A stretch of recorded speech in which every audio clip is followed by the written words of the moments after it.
Welcome back to the Last Week This Week podcast, episode 62. I'm Ian Scott. And I'm Zach Huber. And this is the podcast where we talk about film topics and TV topics from the last week and get them to you all this week. And today we have both wearing glasses and t-shirts and looking like we're not trying too hard today to look pretty. We've been called brothers before, so yes. It's a problem. But yeah.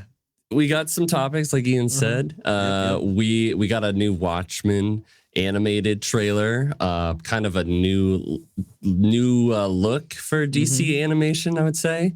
For sure. A Blue Beetle animated series as well that's going to be serving as a type of sort of continuation to the movie that we got. We got some news about The Boys, which just had its 3-episode premiere on, what was it, Wednesday? I think it was Wednesday. Thursday night or Wednesday night? Yes, Wednesday night. We are going to talk about the Blade saga of writers and directors that have now come and gone. Yeah. That's been happening for 5 years now. 5 years. And first, we're going to start off with the newest Acolyte episode review, which was called Destiny. And I think now... I think that this is not. Some people are saying that this. I was seeing headlines. Some people say that this is the worst Star Wars episode they've ever seen. I definitely disagree with that. It's up there. But I wouldn't say like.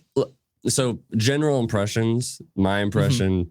I did not like this episode. Yep. I did not hate it, but I did not like it. And I wouldn't say that it's the worst. It's one of the, like, I would definitely put episodes of most of Book of Boba Fett, I would say is worse than this. I would say maybe like a couple episodes of Ahsoka. Definitely some episodes of The Mandalorian were worse than this. So I wouldn't say that this is the worst, but I have my issues with it. And, I'll leave it at that until we get into it. But what did you think about it? Yeah, I think the talk about it online was really blowing up, and I was like, it was so much so that I had to mute like a bunch of words on social media to not see anything. And I don't know, like, yes, I don't like this episode. I don't absolutely hate it, because I don't know, it felt like I was like slightly spoiled at points before I watched it. And then when I actually watched it, I was like, okay, it's not like that terrible. But the things they present in this episode, there's key ideas that are they're just not great. And the execution of this episode, I don't think was entirely well done. I don't know. It's definitely, and it's just an odd spot to put like solely a prequel episode. Like, I don't know. It just didn't feel like that was coming in episode 3. Yeah, it seemed like we were going to get to Kalnaka, right? Yeah. Yeah. And I don't know. I didn't need it this soon. I don't know. It just felt weird, and execution was bad, and the story was bad, and the flaws were very present. So I'm definitely not positive on this. But if I could talk about at least some positives about it, I would say editing wise, much better than the last 2 episodes. I didn't feel we were. It was one location the whole time, you know. Yeah, but even the way that like shots we would be able to stay in certain scenes for longer. We weren't like cutting back and forth all the time. Even if like there were still different characters that we could have cut to, and we chose not to, and we let scenes play out. I might not love some of what happens in the scenes, but at least like the editing was good. I thought that the 2 moms, even though they really didn't have more than just, I guess, exposition or like present, all they did was kind of present conflict. I still like them. Especially like the mom, like the main mom. The one who like created them, right? Right. Yeah, so like, I like. There was a really great scene with her in particular that I was like pretty happy with, but that's probably like my only like one that's a great scene in the episode, you know? Yeah. And I guess I could say, because we're not worried about spoilers anymore. Yeah. Yeah. So it was the scene where Osha is telling her, I want to be a Jedi. Right. And, that was I was like, okay, you got me in my emotions. That was good. Yeah. Even though and props to that, because the rest of the episode just wasn't connecting for me with Osha. For some reason I just wasn't. I didn't like her at all as kid version Osha. No, I was siding way more with May throughout the entire episode. She was just there wasn't a whole lot of, I don't know. Her motivations the main didn't thing make was sense to me. I don't want to be like you. Not Right. I get it. But Sure. the way that she was acting, I guess I just don't like. I don't like the actress, and she I think was like, I don't want to be like you. I want to be a Jedi. I don't want to do this. Some of her line deliveries were really goofy too. They were really flat. Yeah.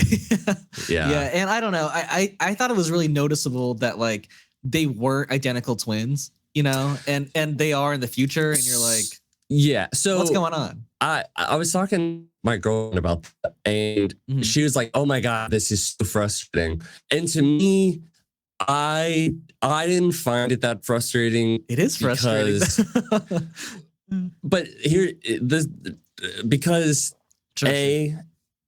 this could easily be fixed with one solution. But again, we don't know why they didn't decide to do this. The one solution I would say is cast identical twins. Right. But there in itself maybe presents an issue of how many identical twins are good enough actresses and somewhat look alike and that age and look like the actor. So I was like, all right. So the two things that I'm like, I get and they are twins. They're just not identical. But they are identical by the time that. So no. What I'm saying is the actresses who played the younger versions, they're twins in real life. They're just not identical twins. They're fraternal. Okay. Right. So there you go. And I have heard stories about people who are twins and they look different as little kids, and then they grow up and they end up looking the same. Interesting. And two, because. Now, I guess they did get twins, but because they got,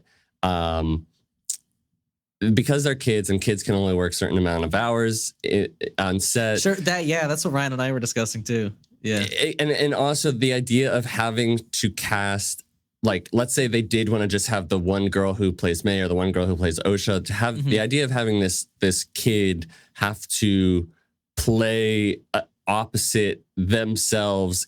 Sure. It's tough for a kid actor, and you don't have the time for it, Exactly. So to me, I was like, look, I get that it could be a little frustrating in continuity's sake, but I was like, you know what, I understand, and I'm just gonna be like, yeah, they're twins, they look the same, whatever. Yeah. It's not the biggest flaw in this episode for sure. It's just a little. Not even. It doesn't even. It's just a nitpick, It's it doesn't even. It's a nothing. It's nothing. I don't know. It's not story. It's not a story flaw. It's just a continuity flaw. Sure. But the story flaws for me in this episode. Wait. Hold on. Well, I just have a few more positives before we get into it. Okay. The idea of a castle of some. I think we've seen maybe in episode 7 there was a bit of that place that they go to before they go to the God. What do they call the planet-sized Death Star in episode 7? Do you remember? Star Destroyer? No. The literal planet that was a Death Star. Yeah. I don't remember. Okay. Well, I can't remember if that was kind of a castle on that planet or not, but I did like the idea of this stronghold castle in Star Wars that we really haven't seen something like that before. I enjoyed that. I mean, we've had Vader's castle, but yeah, there's that. But this was a lived-in place. There was people walking around. There was a community. And I liked. I like this planet. I thought it was an interesting planet. And I liked all the Jedi. I think were pretty. Oh yeah, I thought the de-aging on Soul was really well done. I was like, you nailed it. And I don't know. I get it now why they like had to do a bunch of makeup on the guy who played Tommen like in Game of Thrones. I don't know. Like I thought he looked really good as a Padawan, and I don't know. I don't think it was that bad of makeup in the last episode. It was pretty bad. It was pretty bad. But that's just me. Yeah. But I think all the stuff with the Jedi was done really well for the most part. Yeah, nice to see that we got Indara back. Yeah, we got Indara. I knew we were gonna get more. I think we're still gonna get more of her. Yeah, because there's something that's very heavily implied. They didn't like completely spell it out for us, but I think there's more to the story there than we got. Yes. And like especially with how all of them died. Yes. Like it's so fishy. They're like, yeah, May started a fire and it just killed everyone, and everyone's just lying there. And I'm like, what? Yeah. Like, no. Yeah. Yeah. That's not what happened. So I guess we could like get into kind of the episode, or at least like maybe I don't want to say the negatives, but we could just get into. Yeah, sorry, I keep going there, but I can't help it. But I guess we could start off with there's this tension between May and Osha, and Osha's not wanting to do this ascension ceremony of sorts to become a witch. And at first I thought that this was like a Night Sister sort of thing, but it's not. Yeah. It's just it's like a new culture being presented to, pretty much. Yeah. And my feelings about Star Wars and a lot of the added things, I understand. So Night Sisters, I've come to accept that as a thing that we've had it in books, whatever, we've had it in games, in the shows. I still am not crazy about that stuff, but I accept it, and I accept that they use the Force in a different way than what we are typically used to seeing.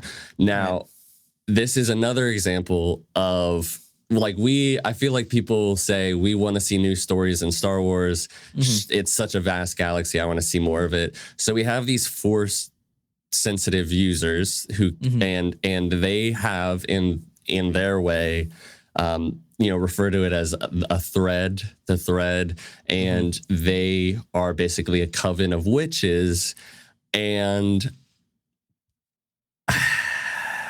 I just like, I think it's a similar thing to like the zombies in the last episode of Ahsoka. Like it's just a bit much, right? It feels like it's like I was okay with Night Sister stuff, like if Palpatine can convert like Force energy into lightning, I could somewhat understand this like green energy that they can admit. But the fact that we're having these women all like squirm around and laugh maniacally, and it was real cheese, wasn't it? Yeah.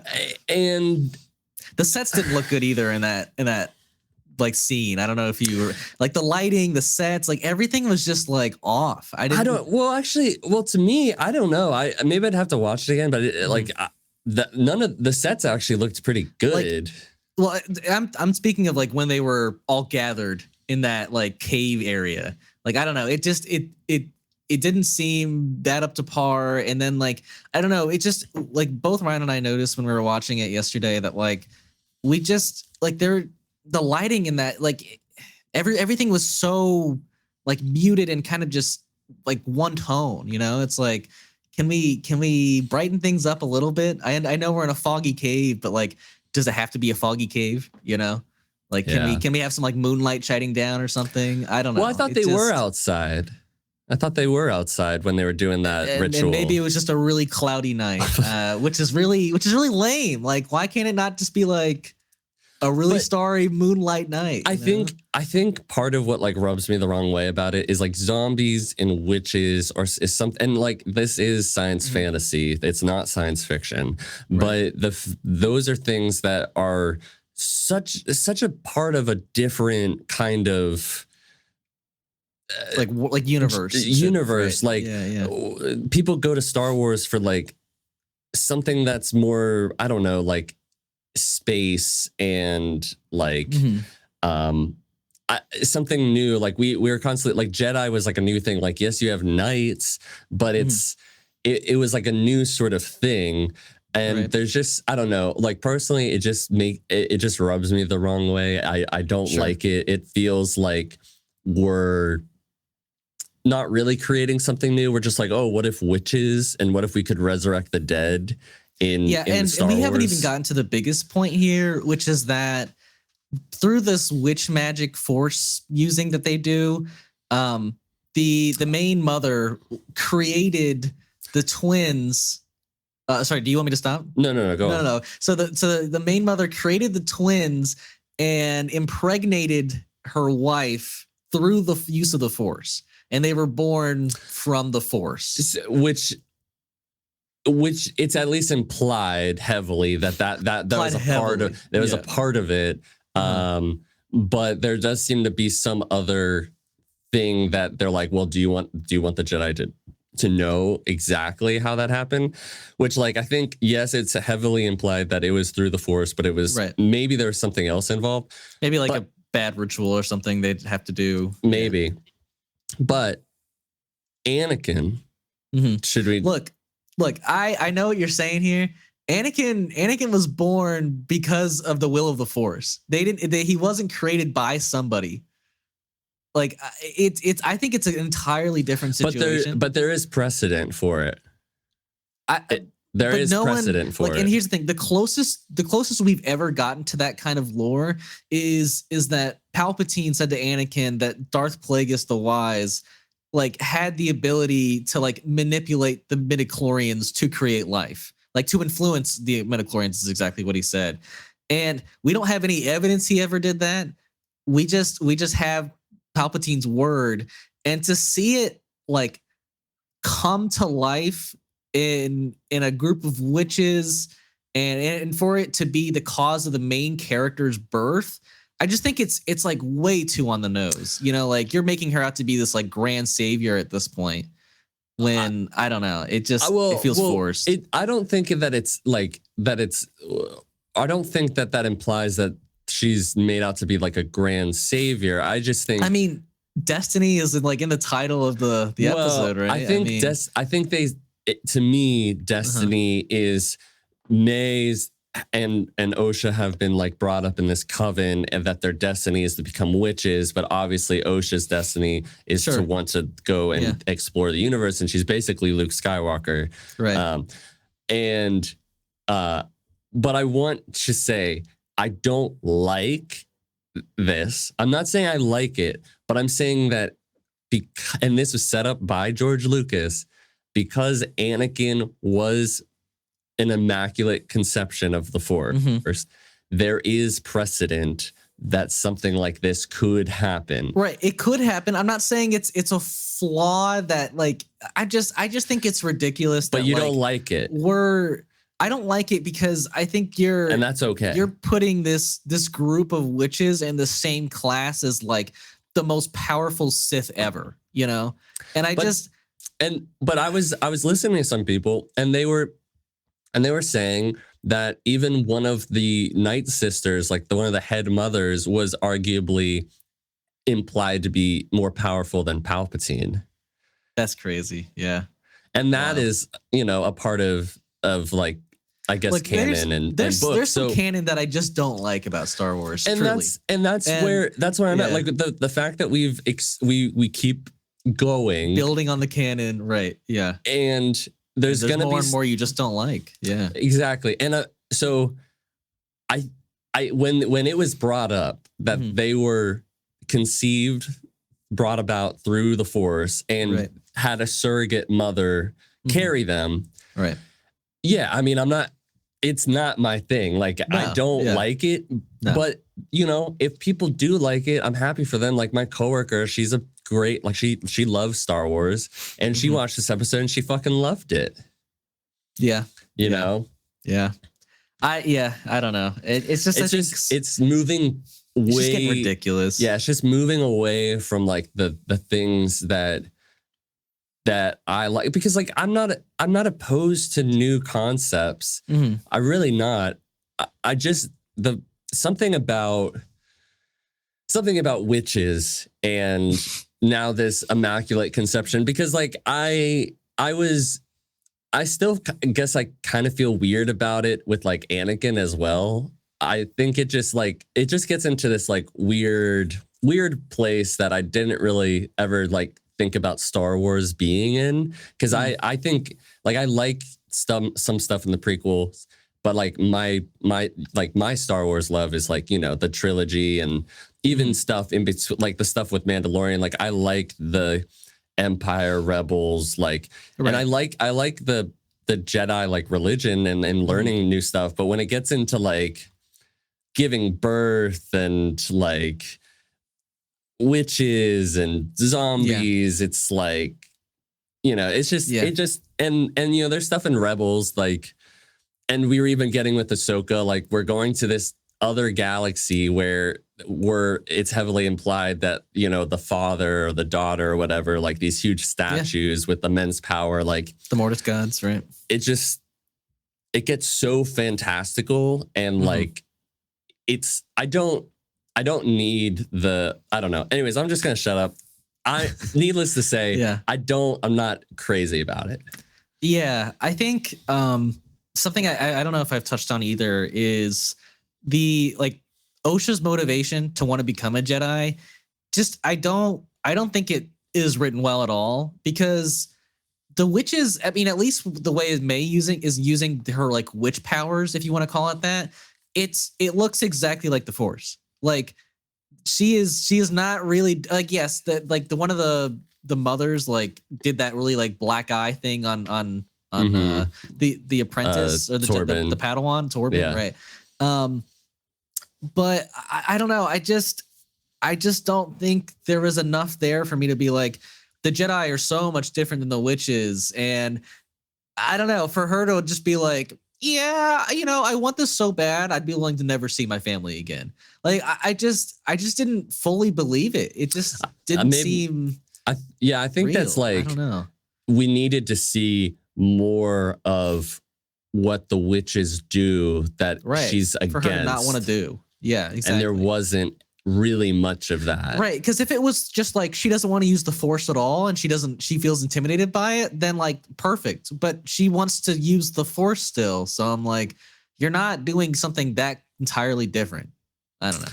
Yeah, it's definitely a weak plot point. One other thing that I do like about this though, this episode, is the fact that the Jedi, we kind of see that, you know, it is a little bit weird that these group of people are like, well, we do have a right to test them and see if they can come with us, you know. And I think that's always been a part of like the Jedi that was a bit like weird and like a bit I don't know what the word would be, but it like just like, well, that's a bit odd. Like who gives you the right to take these kids? I think the thing is like if the kid didn't want to go, they wouldn't have to, obviously, because they're not just gonna like kidnap a kid.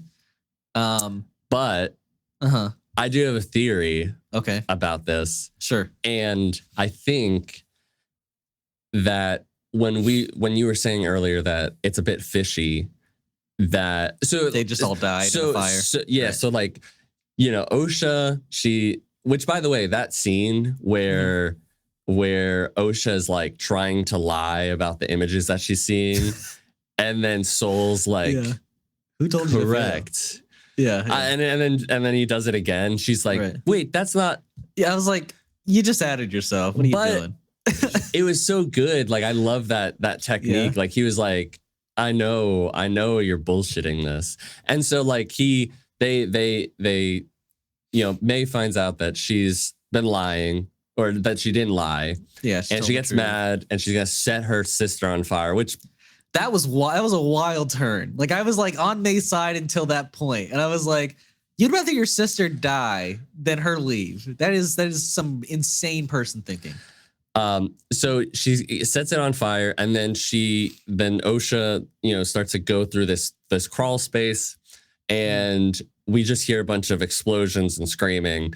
Right. But when she gets out, she sees May. May falls down this crazy. I guess looks like two lava. It almost looks like. I guess like any character can just fall down in a bottomless pit and come out alive. I guess it's happened a lot. A lot. Han didn't survive that, but no, but he got stabbed beforehand. So did I guess Palpatine didn't. But Darth Maul got cut in half and he survived. I know. So, like anybody could survive a fall like this at this point. But at least Han died. Yeah, sure. And he's not a Force user, so. Yeah, sure. But May was a child. I know. I'm just saying it's bullshit. Anyways, yeah, it is. So she falls down, and then Soul finds, saves her, and then they walk out, and we see that's what's fishy is like. So you're saying all these Force users in this coven in a field just lying dead. Yeah, right. Like no char marks or anything. Like they're just dead. And you're like, what the hell? Maybe we'll find out there was an explosion. But what I'm thinking and going back to what I'm theorizing, I feel like Indara potentially was like, no, I really, we need to learn more about these kids, that they're immaculately conceived. They were brought up in this coven. Or she's like, these people need to die. We can't be having these, we can't be having these Force users out here like this. And I think that's part of the reason why Torben was like so happy to just like kill himself, was because he lived with the fact that his master did this and had him probably take part in it. Right. And I think that's totally right. I think they realize that this group of witches are a dangerous threat. And I think you have the benefit of all of like Osha's attachments dying, like leaving her to be a better Jedi than she would have been if they had all stayed alive, So I think there's some benefits there. If they truly slaughtered a group of witches, that is a really bad look. That is one of the worst things I've ever heard of the Jedi doing. I don't think Soul did much of anything with it, but we could be wrong. We could be wrong. He seems very genuine up to this point. So I hope he's not one of the slaughterers, but it doesn't look good for that group of Jedi. So, yeah. Well, I mean, and maybe they didn't, and maybe May is just I guess she didn't know Osha was alive until then. So May must be blaming the Jedi for that group dying, but we just don't exactly know how yet. Yeah, I mean, I think we find her at the end of the episode at that tree, I think, from the beginning of the episode, perhaps. And I don't know if she's like looking at somebody or she's just like, hey. Oh yeah, she did pop back out. Right. Yeah. Forgot about that. But I think we're I think we have another prequel episode coming up. Yeah, I think you're right. Or we'll just come to slowly learn how that all transpired. I really did think though, like from what I was hearing online, that we would like see the birth happen. Like we would go that far back into the prequel-ish kind of episode. I mean, we might. I don't need to see it happen. I'd rather. I think that's how I was like, well, I don't hate this episode, but I don't like it. But there really isn't much to like about this one. I'm a bit disappointed. I didn't think we declined so fast. Hopefully we can bounce back. But yeah. Bummer. But this is what I was saying about like not getting. Don't get your hopes up. Don't get your hopes up, because it was like, okay, I was eager, I was anticipating the next episode, and then we get a stinker. Like it's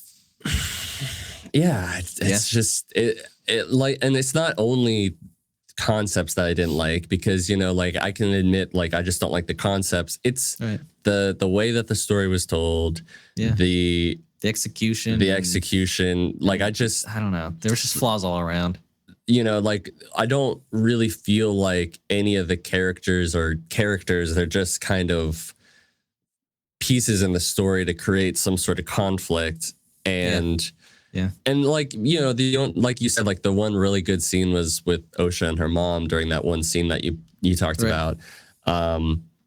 And also it just felt weird going from episode 2, which we were clearly on our way to getting to this the third Jedi, to this prequel episode that I was like, well, there was no hint at us going back. There was no like introspection, or is that what you call it? Like into somebody's, you know, being and their, I don't know, their mind. It's just like, we're just like, oh, we're plot back in time, and we're seeing what we probably should have seen at the beginning of the season. And maybe we'll get another episode, and it's a continuation of what happened, or like we'll find out like the other side of what was going on during that episode, or maybe we'll go back to the present day, and maybe there'll be a reason why we had to go to this episode before we go to the next one. But I almost think the Kaunaka like meeting is going to be.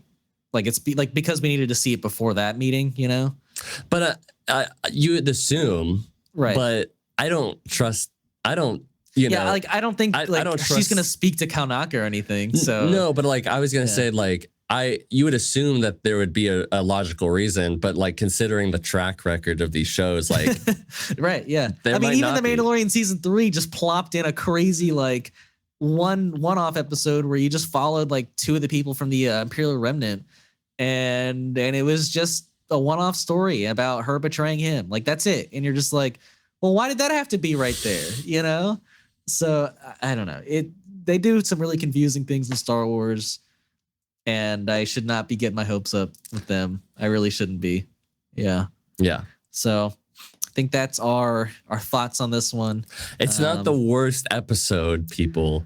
It's not. It's not that far off. It's really not. But I again in the whole list of Disney Plus Star Wars, it's like firmly in the middle for me. In the mid, really? It's in that the mid, high up. Okay. There's great. There's like, which is kind of this episode. It was like, you know, and then like there was episode, like terrible. One episode that comes to mind for me is like the finale of Boba Fett. Like that is truly one of the worst Star Wars episodes I've ever seen. That's worse than this one. Yeah. The one in Mandalorian where they're just going to get a kid back. That was pretty bad. There's a bunch in season 3 that are like really bad. Yeah. So all like of Boba Fett, pretty much. I think it's up there with the really bad episodes, is what I'm saying. But you're kind of more in the middle. But like, here's Boba Fett, here's season 3 Mandalorian, and you know, maybe a couple episodes of Ahsoka, and then we're like, this is the, you know, I guess like maybe the Tatooine episode in Mandalorian, this episode, the Imperial Remnant season 3 Mandalorian, which that episode wasn't bad, but it just felt strange. And then we have like the really great stuff. So it's just like in this, I didn't hate it, but I don't love it. Like I think it was Can't say I agree, but it wasn't good. There was some good things, but it was mostly like I just disliked it. But but there's definitely like it's not as bad as Boba Fett grabbing a small little droid and saying, "I'm Boba Fett," and chasing it around the kitchen. Yeah, no, it's pretty bad. That was pretty bad. Well, yeah. So those are our thoughts. We'll be back next week, I think, with episode 4 review. But yeah, bummer. But yeah, now we're gonna talk about the trailer that came out this past week for DC's animated Watchmen Part 1 and Part 2, or Chapter 1 and Chapter 2. Small trailer, like 45 seconds at the most. And you get a look at this new animation style. I think the quote that I saw is that it's a leap forward for our DC cinematic animation. Personally, what I got out of this trailer was that I was so disappointed that we're not getting a 2D animation style for this movie. I think for the most part, 3D animation looks pretty bad. And yes, this doesn't look terrible, but it just doesn't, I don't know, it doesn't capture anything like real for me. Like, I feel like you're doing so many scenes that are from the comics, sure, but like Zack Snyder also recreated those scenes in live action. And so you can do a 1-to-1 on a bunch of these shots from the trailers to the live action movie. And I would guarantee you 100% of the time, the live action one is going to look better. Like there's, I think just a grittier, like, I don't know. There's so much smoothness in this art style or this animation style and art style that just like throws me off. It just doesn't feel like gritty Watchmen universe to me. You know, I mean, I started reading the graphic novel recently, and it's not, well, because when you go back to like the art style of that, like it was in the 80s, and like it's more vibrant than what like Zack Snyder was doing. Sure, so like sure. I'll say like this is more, you know, it at least gives it a bit more color and life.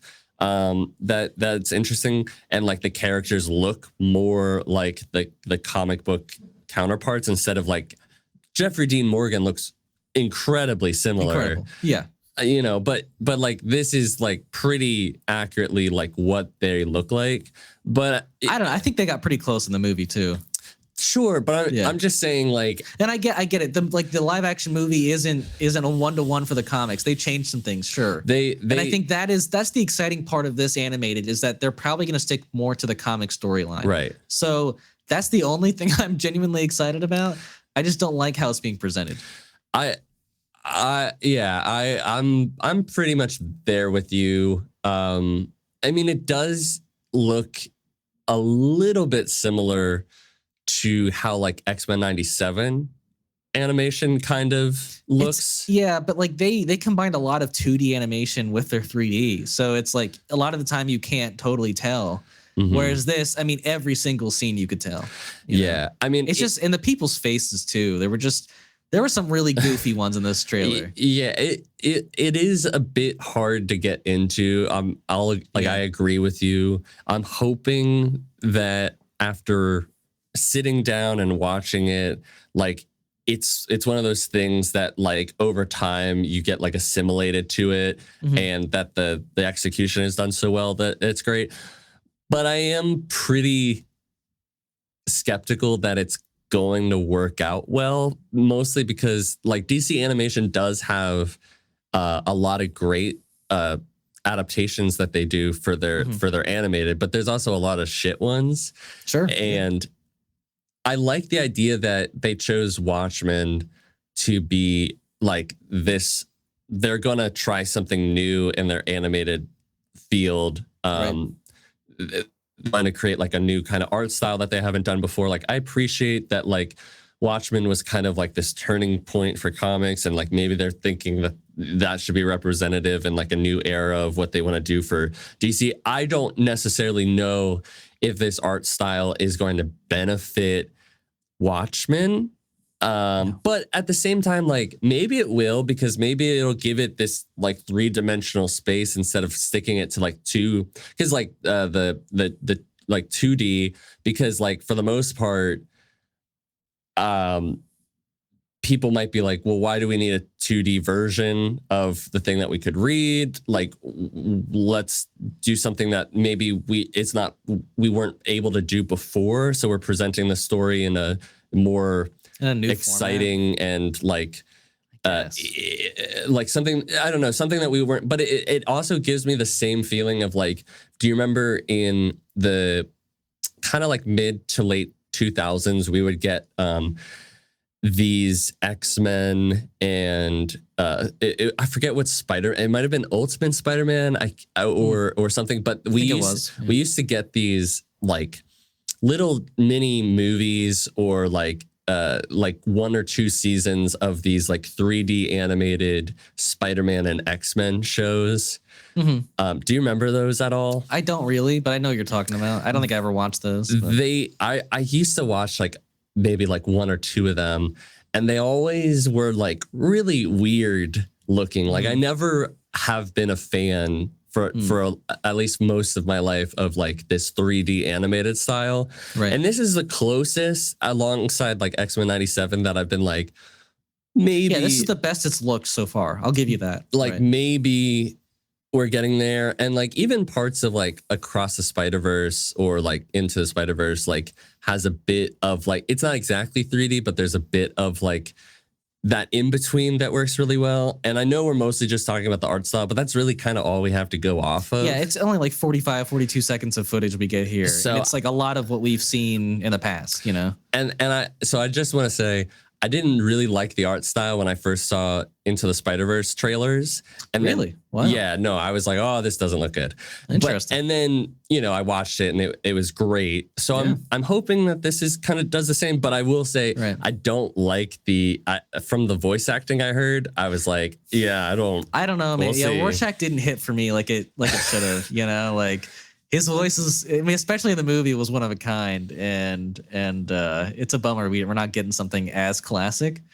They still haven't announced the voice acting list for this, so I'm curious to see who's doing everyone. But like when a comedian got thrown out the window, I was like, what is this overacting yelling that's going on? Right, yeah.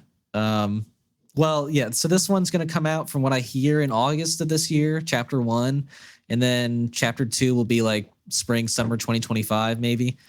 So yeah, I'll watch it since I'm a Watchmen fan. I'll watch it. I can't say I'm super excited for it. Yeah, me either. Well, our next topic here is another DC animated project.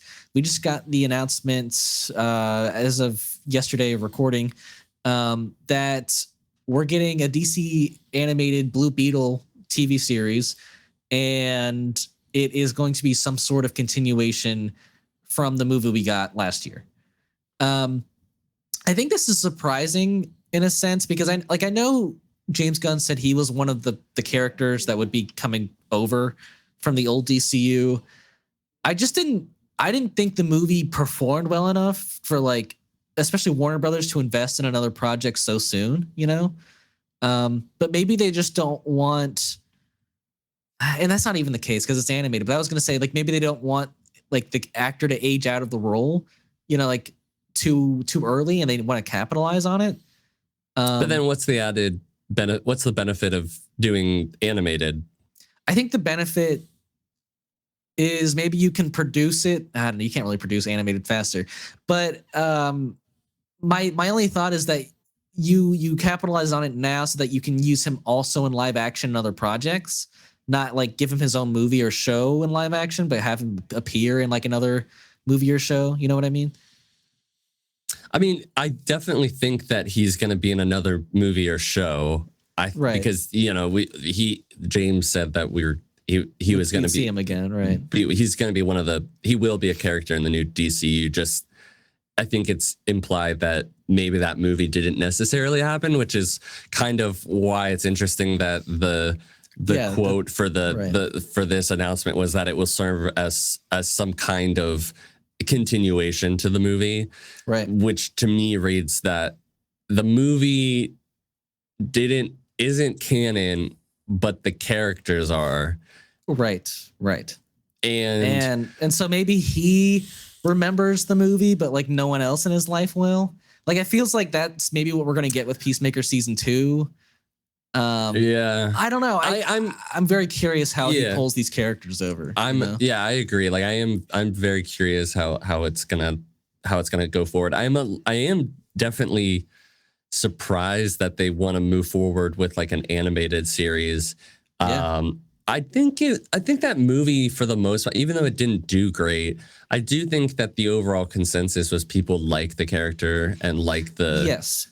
I think my complaint with the movie was that the Blue Beetle action and his time in the suit never really paid off for me. Whereas, like, I loved him as a character and like in his family and the story around them. I thought all of that stuff was great. I just needed better Blue Beetle action and story, you know? Mm-hmm. So I think you have the groundwork already laid out, and if you wanted to reuse that family, I think that'd be great. Like I loved the family they built in that movie. Right. So, and maybe it'd be like a smart way to like put all the characters that we know and use them as voice actors in this animated format. And then they would have their live action counterparts similar to like how they're kind of doing it with Creature Commandos. Right. Exactly. Well, I mean, they're going to do that for all the DCU. So right, but I guess instead of like you could have like the Blue Beetle movie that's in the DCEU, and then starting off somewhat clean DCU Blue Beetle animated series, and then when Cholo and Jaime shows up in in whatever movie or series in the future, right, we'll just base his events off of that animated series. I think so. I think that's going to be his starting point for sure in the DCU, and maybe because it's a little less confusing than like having him pop up in a live action way when he's never really been in the DCU yet. You know? Yeah. I think that's exactly what they're thinking, because even Peacemaker, like his introduction before he comes to anything else is season 2 of Peacemaker, you know, to the DCU. So, gosh, that's still so weird to me that like season 1 isn't and then season 2 will be. But it's not what we'll see how they do it, because like I still think that it's hard to say, because I still think that like technically maybe the events of Suicide Squad and Peacemaker season 1 are still canon, but because like there's got to be some reason why like Rick Flag Sr. would have a problem with Peacemaker, which would probably be that Rick Flag died. But maybe in this new timeline he also killed Rick Flag. I don't know. I need Peacemaker season 2 to come out. Like I need the answers of what the hell's going on in this universe, because it doesn't quite make sense. Yeah. Sure. Yeah. But so yeah, I think that's our thoughts on the animated show coming. We have no release date, no director, just a source from Deadline confirming it. And I mean, I'm here for it. I think if you can improve on the movie, I think that's a good time to be had. Yeah. Well, our next topic, even though we don't have a review for it today, is the confirmation that The Boys season 5 will be the ending to The Boys show. We had gotten some comments recently from Eric Kripke, I think is his name, that you know, he might have been wrong about it ending in the 5 seasons because of the success of the show. But no, yeah, they wanted to announce this to kind of, you know, by the end of season 4, really like gear you up for the final season, because that's what it's pointing towards from what they're saying by the finale. So yeah, I think all in all, that's great news. I was a little worried that we would not get a planned ending anymore, and I think shows that don't have one almost all of the time fall off because they're just putting out seasons because it's popular, right? And I think you know, the confirmation that they're also planning to develop more spinoffs after The Boys ends, I think that's another good idea, because people still want this universe, but you're concluding an arc that people want to see concluded. Yeah. So all in all, I think this is great news. Yeah, I agree with you. Like when I was saying like, well, maybe we'll do season 6, you know, like who knows? I was a little worried, like you were kind of saying, because it feels like we are logically, I've only seen episode 1 of season 4, but it feels like with the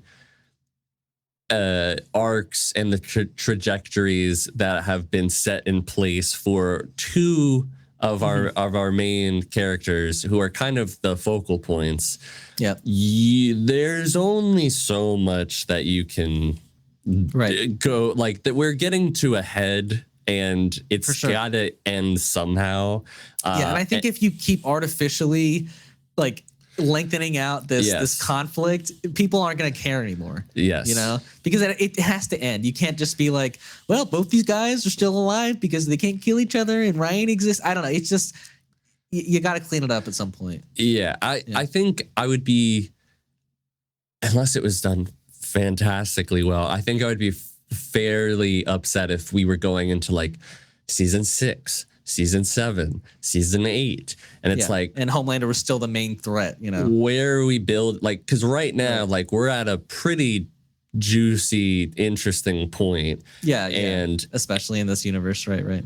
And as much as it would make me, it would bum me out, you know, to see it end, I would rather it end and end in a satisfying way than to have it just continuously go on with no like, with just the sake of it being popular. Right. So I think this is great. I think also the people, for the most part, are interested in more of this world. I know maybe not a lot of people saw Diabolical. I know I didn't. But I think that the general consensus with Gen V was like, it was done really well. It had interesting commentary. It was its own kind of show, but you know, we still got all the boy-isms that made it exciting and crazy. And like, as much as somebody like Homelander and Billy Butcher are going to be like missed in the world of that universe, there's still plenty of characters to make that, to be made, or to keep that world like interesting. And they've proven that they can write a bunch of new characters that are really well written. I mean, Gen V was almost entirely new characters, and I didn't hate one of them, to be honest. So, well, I would hope that you would hate some of them. Sure, but I guess I know. You know, like as they're written, you know, I think they're all well written characters. Yes, and I don't know. I think even if Gen V becomes the main show that everyone's watching for this universe, I think that has a ton of potential to keep going, because those characters are all very interesting. You know. Yeah, I agree. Like, I could easily see Gen V being like the new flagship sort of show after this, or. You know, like I think that whole world is so rich to, like, you know, The Boys started off as not only a satire of the superhero genre, but like a satire of just the world as we know it. And Gen V was kind of like a satire of like a college, you know, college movies, college life. Yeah, God, there was this one show in the early 2000s, or not the early 2000s, but like the late 2000s on ABC that it reminds me of, but I can't remember it. But you know, like we have the satire of that, we have a satire of like what's going on, or commentary, and still have some like superheroes satire going on that's like breaking it down. I think you could easily do that for another type of show in the future. I would love to see a Frenchie show, or a Kimiko show, or God, really. I don't really want to see a whole show devoted to Soldier Boy, but yeah, he's a bit of a piece of shit. You don't really necessarily need to follow him, but I love Soldier Boy. Or like going back in time and getting like the team that Mallory worked with, potentially, you know. Yeah, like a prequel show. That could be fun. There's lots of different places to go, and I'm glad that it's going to come to a close, because it really feels like there's not much. There's not right. There's not much more to tell. Unless by some miracle, which could potentially piss off a lot of people because it's been such a focal plot point with Butcher in particular. Unless there was something that was written amazingly well that we're like, all right, we can keep this going, I would be a little pissed. And it also seems like Homelander wise, he's getting increasingly frustrated with certain parts of himself and the world. And that can only, it needs to increase, and it needs to get to an apex. It can't just be prolonged. You're seeing him grow more and more insane by by like the more crap happening to, like, like Stormfront dying and kind of losing his love of his life was, I think, deeply traumatic for him. And then having his father call him a disappointment, I think, was incredibly traumatic. And I think he's just growing more and more insane. Product. Right. Yeah. And I don't know. I think you can only go so insane before you pop. And but because imagine like we're watching like seasons, like 2 more seasons of him just fuming and like not really increasing, like how that would be frustrating. Yeah, I agree. Yeah. So and all the best shows end in like 4 to 6 seasons. So I think this could go down as one of like the best shows out there if it ends in a super satisfying way. But I think, like I said, this is great news. How many seasons was the Sopranos? 6 seasons. All right, well, there you go. Sopranos is great. Wire ended in 5 seasons. Mr. Robot ended in 4 seasons. I would say Mad Men though kind of breaks that mold. Mad Men 9 seasons. You're right. Yeah. Mad Men's pretty great. Yeah, just classics out there. Well, I would say Dexter, but Dexter's 9, right? Might be less than that. Could be 9. I don't know, but yeah. It's like I said, great news. Yeah. But yeah, so on to our last topic here. We wanted to cover this ongoing saga that's been going on for Blade since 2019. Yeah, because they announced that he would be playing the role Mahershala Ali in 2019. Ali. Ali, yeah. And Mahershala Ali. And so we just got the announcement that Jan Demange is, if I pronounced that wrong, I'm sorry, but I think you got it. He or she, I don't know, the director. They are leaving the project, and they will be looking for their 3rd director after this. And they are now on their 6th writer, I think. Is the case. The writer for Black Widow is now writing Blade, which is a really great sign because Black Widow was just written so well. So let's just kind of go through the people who have been attached to this project. So Mahershala Ali gets announced as Blade in 2019, which is 5 years ago. Yep. And we started off with the director Basim Tariq, who, I don't really know most of the movies. He had this one movie called Mowgli. Okay. And it seems like a lot of like kind of smaller named. And I don't mind a director who hasn't done a lot. I mean, we've seen him come into the MCU and do really well. Sure. Yeah. And, he stuck around for a while, and then we move on to our writers, which we first start off with Stacey Osai Kafour, who again hasn't really done a whole lot of notable things.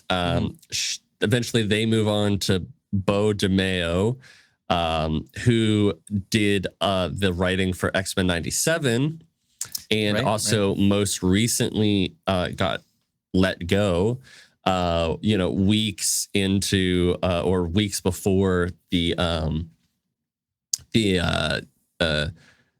when X-Men 97 came out. Right. And then he like apparently had like plans to like, he already written like season 2 or something like that, but he was in the Marvel wheelhouse. Then we move on to Michael Starbury, who again hasn't done a whole lot of stuff that I can see. We have like Legends of Chamberlain Heights, and then the inevitable defeat of Mr. and Pete. Don't know these things. Don't know these either. And then eventually we moved on to a really exciting name, and this was only like months ago, which was Nick Pizzolatto, who had done True Detective, The Magnificent Seven. He had been attached to a lot of really cool kind of dark shows, and at least True Detective was the most exciting thing for me because I love at least the first season. Right. And I think even the newest season, which I don't know how much he was attached with that, but I really loved it. But then he moved on, and then eventually we moved on to Michael Green, which he's done some Blade Runner 2049. That's another exciting one then. American Gods, Blue Eye Samurai, which I've heard nothing but good things about. And then we eventually are on now Eric Pearson, who is, I guess, attached to Thunderbolts, some Marvel one-shots. Let's see. So they went back to their wheelhouse. Short films, Agent Carter, Thor Ragnarok, Godzilla vs. Kong, Black Widow, The Fantastic Four, Blade. So, and then he's got some uncredited rewrites for like Ant-Man, Spider-Man Homecoming. So this is like a kind of like in the Marvel. So maybe he's come in not to totally rewrite the script, but maybe to correct things, tweak it, polish it so that it's where it's at. Because from what I hear, like the last report before Jan de Mange left the project was that they have the story they want to tell. They just need to like fully write the script. And so I think because they have the story, they're just like, okay, we have this guy who's been in our wheelhouse for so long. He's had some success with things. He hasn't had some success with other things. Let's trust him and see where we can go from here. Right. And I mean, like, it's not a terrible, strategy. He like to be honest, like out of all of these movies that he's attached to, like the worst one is Black Widow. Yep. And like maybe it's it's not one of my favorite Marvel movies, but it's like it's not horrible by any means, But like what I wanted to say regarding this whole saga that's been going on. If I was Mahershala Ali, I would be so pissed and over this personally. Like, I really feel like by the end of this year, we might hear that Mahershala Ali is not going to be doing Blade anymore, and we're moving on to another actor. That's the theory, because he recently signed on to film the Jurassic World movie, and people are like, I think the impression people have is that he's probably had to deny a lot of roles to stay open for this, because filming was supposed to start back in like 2022 at one point, and now it's starting in fall of 2024. And you're like, well, if the Jurassic World movie is coming out next year and it hasn't started yet, they have to film somewhat soon, and that could run into fall 2024. So it's not looking great for this production. I mean, and he's 5 years older, and he was already like, I think he's like going to be in his like 50s. Mid to late 30s. Whoa, no way. He's that old? I didn't know he was that old. He is. He's a young face. He's 50 years old. Wow. He is 50. He was 45 when they announced this. Do you know when Wesley Snipes was like what age he was when he played Blade in the first one? Because I would assume he was like mid 30s, 40 maybe at the most. He was 36. Yeah. That's, I don't know. Maybe an older Blade is cool. I don't know. I don't think. Yeah, I don't know. But at this point, they can say that they have the story that they want. The overall story, they just want to lock in like the screenplay. Whatever. I just don't is this movie really that important to do at this point? Like, I understand there's not a mandate anymore. Yeah, that was one of the things we got announced, was that because there's no mandate for to make a bunch of movies, that they're now taking their time with this to make sure it's really. So what great. What have they been doing this whole time? Just like, I don't know. They've been taking their time for a long time. So I don't know. Maybe it's BS. Maybe something to do with the supernatural is like really important to them. But at this point, it's like, at what point do you just say, all right, we just don't have it? and maybe just put Blade in some other property, like introduce him in the next Eternals movie or something with Dane Whitman. Or you just you start doing like what DC is doing, and you can make movies that are outside of their universe, and you can just, hey, I just want to make a great movie and show it to you all, and it doesn't have to, not every single movie we put out has to be connected to our universe, Yeah, but it's already established that Mahershala Ali, we heard his voice in an end credit scene. I don't think it's that established, I get what you mean, but I mean, they're obviously are trying to build him in, but I mean, that was back in 2021, November of 2021. That was almost 3 years ago. But that's the problem with so many properties, is that they'll throw something out and then we haven't heard anything for 3-4 years from it, So I think it's very likely that it makes me really sad, because I thought he'd be great as Blade, but I do think too, yeah. I think that if they don't start filming by the end of the year, I think he's gone. Yeah. I think we get a new actor, and I know that Jordan Peele had just recently met with Marvel to do X-Men, right? And maybe it was maybe he's it might be down for a Blade movie. I don't know. That would certainly be in the wheelhouse, or that would be in the realm of possibility, considering the movies that he does. Sure. And I would be down for a movie like that. But I just, if this movie is not put together and has a script set in place by the end of the year, I just say, like, let it go. It's been 5 years. There's never been a MCU movie that's taken this long and lost this many writers and this many directors.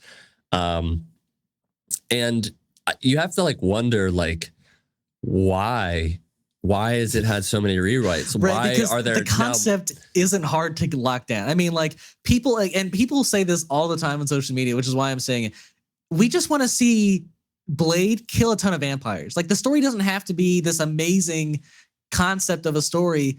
We just want some great action and some cool set pieces and a decent to good story to go along with it. I think if you just hit that, you're hitting a lot of people's wants. I'm sure they want to tell an amazing story, but it's getting to be ridiculous. Too. I do want it, but I think people are going to be happy enough with great action in a Blade movie, I don't know. I think that they made such a mess out of this that they're probably losing respect out there, as from other studios and other actors, because who wants to be locked down to a role this long without doing anything? I mean, even I don't remember the exact quote, but even his attorney came out recently and was like, this is probably the most insane thing I've seen in this business, where someone was signed to do a movie 5 years ago and it still hasn't started filming. So it's a bad look. I hope they get it right. I hope he stays on and the movie is amazing, so that it was all worth for something. But it's a sad saga at the moment. Yeah. And I like that they have somebody who's been known to help out with these movies. And I'm sure he's a safe kind of bet. Seems like it.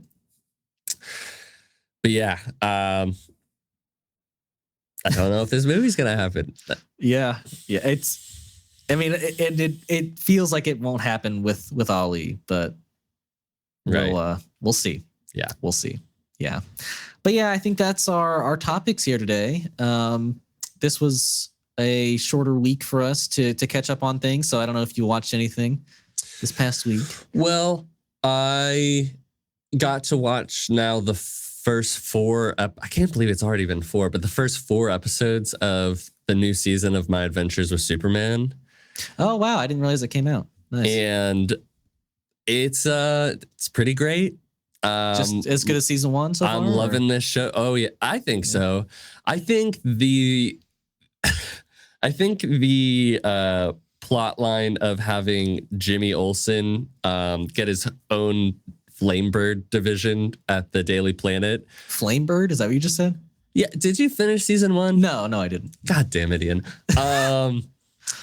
Well, let's just you say can like spoil that for me if you want. Well, he was posting on like the internet's equivalent of YouTube, like his conspiracy theory, like him being obsessed with Superman and following Superman without knowing it was Clark, and then he eventually finds out it's Clark. But his like web series becomes so popular that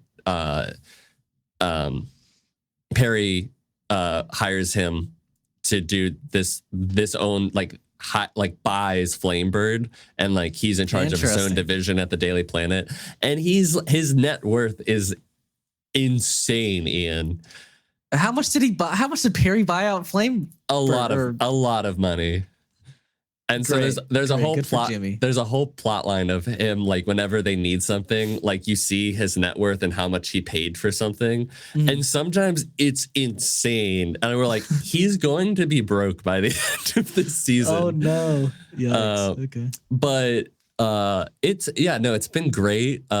We get some more kind of backstory with Amanda Waller and with Lois's dad, and some stuff from Krypton. And we get the Fortress of Solitude, and I've never seen it so cool before. Oh, neat. Okay. You should really watch it. Okay. Cool. I'm really enjoying it. I'm excited for the episode tomorrow. I can't remember if I watched anything else in particular other than like the Acolyte. I don't know if I saw any movies, but I have caught myself up we're pretty close to the end of Survivor. Nice. What episode are you at? So, or what just happened last? Who just went home? I think Tiff just went home. Okay, interesting. And so was she did she go home with she went home with an idol in her pocket, right? Mm-hmm. Did somebody else go home before her with an idol in their pocket? Mm-hmm. Okay. Cool. And I was told that there was cringe, but I don't know if I was expecting. It was more chaos than cringe, honestly. But I don't know if I brought it up earlier last week, but when I was like falling asleep. And then you like woke back up and were like, when Q said the fact that Q is still around, crazy, right? I mean, like I understand it from like a strategic point of view, because but like everyone's like, he's not a threat anymore. You know, like everyone here hates him. Let's just get rid of somebody else. You know, but he's absolutely insane. And like I somewhat understand his thinking, but like he's insane for thinking that just having these people come over to eat Applebee's is gonna like do much for his reputation. And you have he tried. This woman has not eaten for like was this the episode? Oh wait, hold on. Did she go off on him? Yeah, she's like was screaming. Okay, yeah. That was a rough moment to watch for sure. That Liz will continue to show you she's just a delusional person. She's throughout the season, but there's some points, but yes, I understand. She's not delusional. Like, I mean, did people know that was like her move? Those were her moves in her head? No, and so like I'm sure, she can't claim those moves now. You know, sure, she's taking credit for a lot, is what I'm saying, and she hasn't done much, right? But I don't think she's delusional. I think like this poor woman who like, you know, if you have this many, you know, allergies, like maybe like Survivor's like maybe not the thing for you to go do. But right. So like, but you can't even eat the coconuts that are there. Like, right. How can you survive? So like, the fact that she's been in it this long is incredible, and props to her. Right, for not eating this long and not pooping this long. Like not taking a bowel movement that long would freak me out so badly, dude. Like that's like almost. I think she almost like did 3 weeks without a bowel movement. Like that's insane. Yeah, they're almost at 3 weeks. Yeah, yeah, and it's like,